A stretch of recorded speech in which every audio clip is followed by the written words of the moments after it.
Hello, BookTube. I expect Ziggy to show up any second. Here he is. Ziggy, come here. Come here. Come here. Here he is. He's doing great. If anyone was wondering, he's doing great. Um, I wanted to talk about what I was learning this week.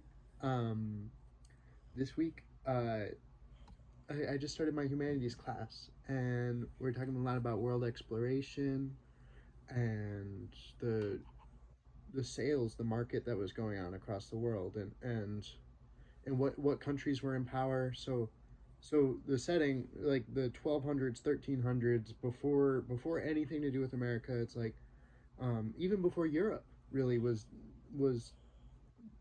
not struggling with famines and the I mean there was the bubonic plague and stuff, like nothing good was happening in Europe.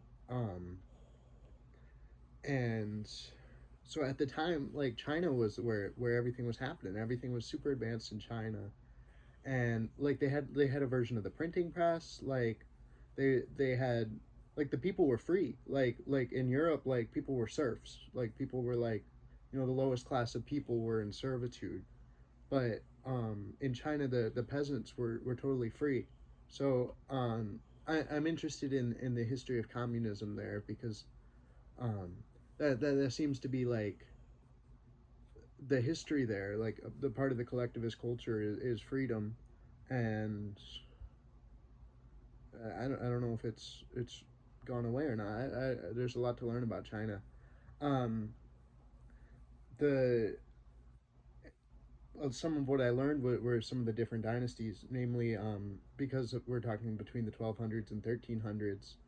Um, the Song dynasty, which was between 960 and 1279, and the Ming dynasty, which is between 1368 1644. Um, there's a space between there, and I'll get to that in a second. But what I thought was interesting at first was these these dynasties, um, these cultures, these empires, like not even cultures, civilizations, like governments, like superpowers, um, were around for longer than the United States has been. And I live in the United States.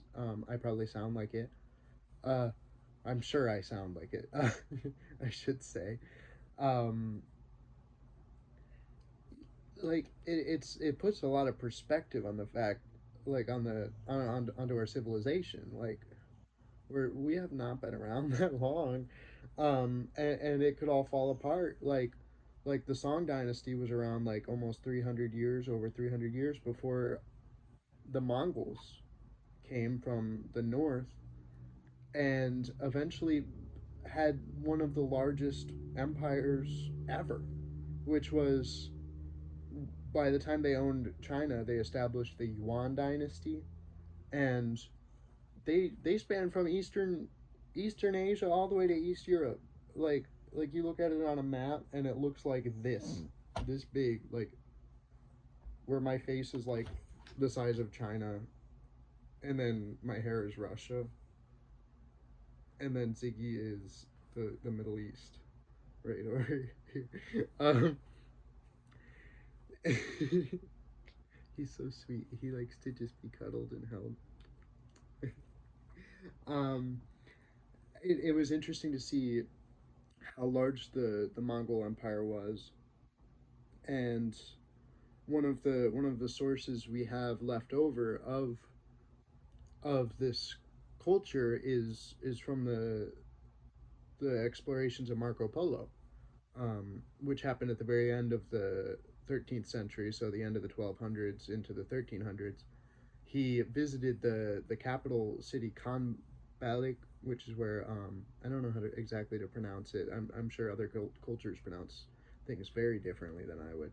Um, where Kublai Khan was at the time, um, the Mongol Empire being established by Genghis Khan. Um, so it's like the Khan dynasty, I guess. Um,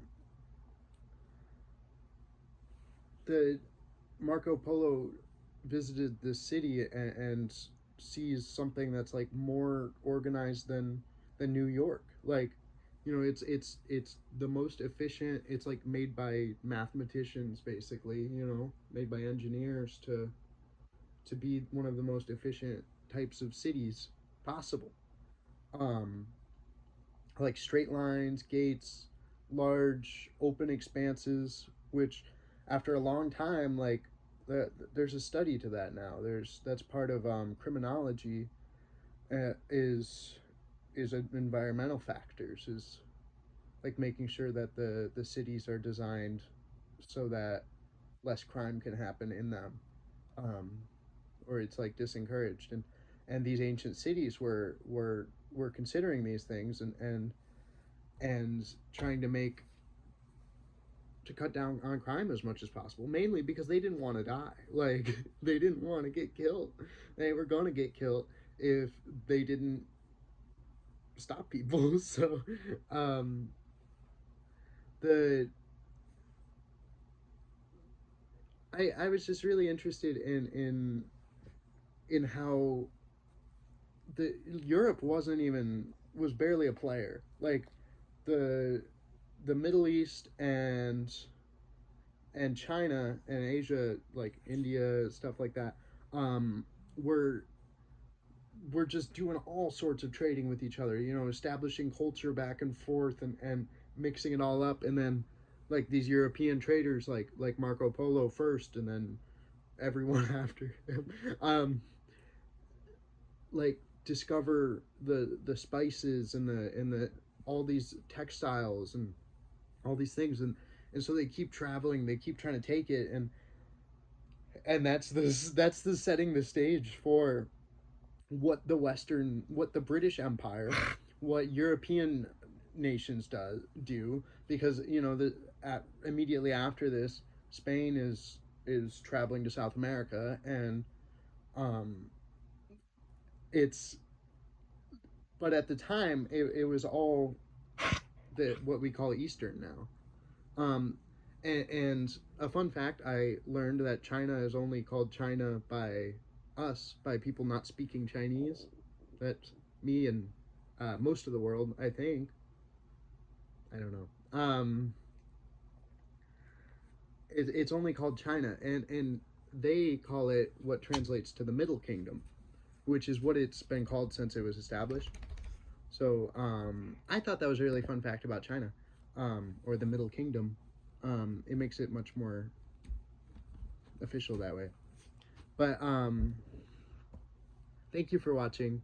This was just a short video. I'm gonna start calling these what I learned this week, um, and I'll try to do it weekly because I learn things every week. All right, take it easy, BookTube. Bye.